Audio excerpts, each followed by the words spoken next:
Today I say to you, do not fornicate. Do not look around endeavoring to read the word lustful on somebody's face. Love one another. Would you love anyone who read that word on your face? No, you would not. Well, then do not try to read it in the worried eyes of your neighbor or on his forehead that blushes and bows to the ground, and then, oh, tell me, especially you men, which of you has not tasted this bread made with ashes and excrement, which is sexual satisfaction, and is lust only what carries you for 1 hour between the arms of a prostitute? Is lust not also the desecrated union with your wife, desecrated because it is ratified vice, as it is a reciprocal sensual satisfaction, which however evades its consequences? Marriage means procreation, and its act means and must be fundication. Otherwise it is immoral. You must not make a brothel of your nuptial bed. And that is what they become if they are soiled by lust and are not consecrated by maternity. The earth does not reject the seed, it receives it and makes a plant of it. The seed does not escape from its furrow, and after being laid there, but it takes root at once, and it strives to grow and bear fruit. That is the vegetable creature born of union between soil and seed. Man is the seed, woman is the soil, the fruit is the sun. It is sinful to refuse to bear fruit and scatter strength in vice. It is prostitution performed on the nuptial bed, and in no way differs from the other prostitution. On the contrary, it aggravated by disobedience to the commandment that says, be one flesh and multiply by bearing children. Therefore women are deliberately barren, legal and honest wives in the eyes of the world, but not in the eyes of God. You can see that you may be considered prostitutes, and you fornicate just the same, even if only with your husbands, because you do not seek maternity, but too often you are the only after pleasure, and you do not consider that pleasure is a poison that contaminates every mouth that tastes it.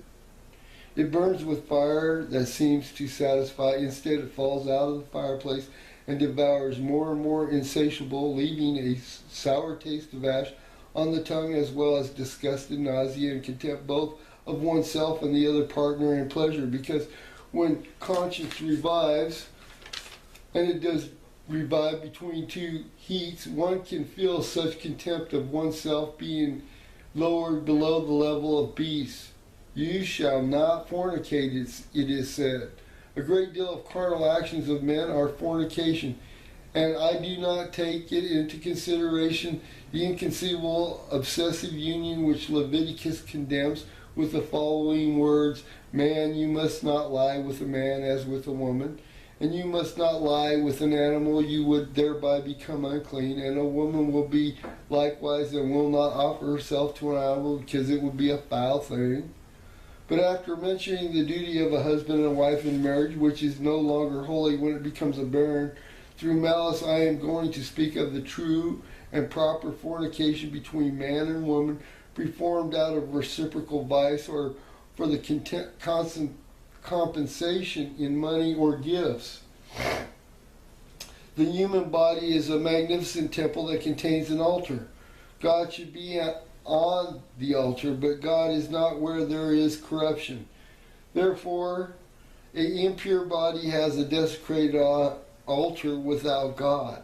Like a drunk person who wallows in the mire in the regurgitation of his own drunkenness, man lowers himself into the brutality of fornication and becomes worse than a most impure worm or beast.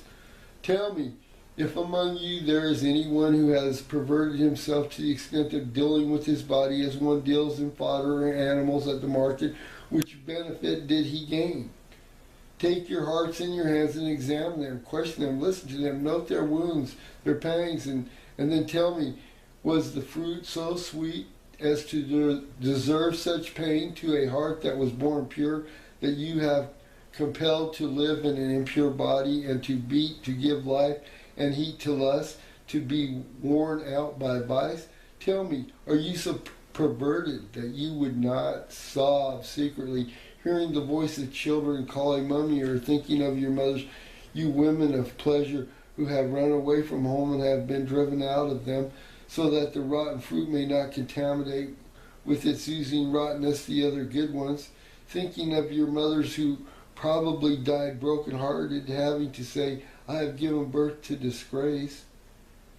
Do you not feel your heart shudder with shame when you meet an old solemn-looking man because of his white hair, and you consider that you have spoiled your father's head with handfuls of mud and have exposed them to the scorn of their native country? Do you not feel your entrails writhing with regret when you see a happy wife or an innocent virgin and you have to say, I have given up all that and I will never be like that again? Do you not feel your faces blush with shame when you meet the eyes of a man looking at you lustfully or scornfully? Do you not realize how miserable you are when you are thirsty for the kiss of a child and you dare not say, give me it, because you have killed lives at their birth? You have rejected them as boring burdens and as useless hindrances, detached from the tree that had borne them, and thrown out to make dung, and now those little lives shout out to you, murderers? But above all, are you not terrified of the judge who created you and who is waiting for you to ask you, what have you done of yourselves? Did I perhaps give you life for that? How dare you come to my presence, you nest swarming with worms and putrefaction? You have had everything of what was your God, pleasure. Go to the place of eternal malediction. Who is weeping? Nobody. Are you saying nobody? And yet my soul is going to meet another soul that is weeping. Why is it going to meet her? To anathematize her? Because she is a prostitute? No, because I feel sorry for her soul. I feel repulsion for all her filthy body, sweaty with wanton exertion, but her soul. O Father, Father also, for her soul I have taken flesh, and I have left heaven to be her Redeemer and the Redeemer of many souls like her. Why should I not pick up this stray sheep and take her to the fold, clean her, unite her with the flock, and give her pastures, a love as perfect as only mine can be, so different from the love that so far she called love, but instead was hatred, such a pitiful, complete, sweet love that she may no longer regret the past, or may regret it only to say, too many days have I lost away from you, eternal beauty. Who will give me back the time I lost? How can I enjoy in a short time which is left to me what I would have enjoyed if I had always been pure? And yet a soul oppressed by the lust of the world, do not weep. Listen, you are a filthy rag, but you can become a flower once again. You are a dunghill, but you can become a flower bed. You are an impure animal, but you can become an angel once again. You were an angel. You used to dance on the flowery meadows, the flower amongst the flowers, as fresh as they were, sweet, smelling with virginity. And you happily sang your childish songs, and then you would run to your mother, to your father, and say to them, are you my love? And then the invisible guardian who is in the sight of each creature would smile at your blue-white soul. And then why did you tear off your wings? Those of a little innocent being, why did you tread on the hearts of your father and mother to run after unreliable hearts?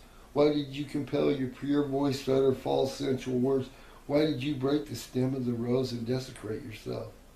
Repent, daughter of God, repent. Repentance invigorates, purifies, and elevates. Can man not forgive you? Not even your Father could forgive you, but God can. Because the bounty of God is not to be compared to human goodness, and His mercy is infinitely greater than human misery. Honor yourself by making your souls honorable through an honest life. Justify yourself with God, committing no more sins against your soul. Obtain from God a new name. That is what matters. You are vicious. Become honest.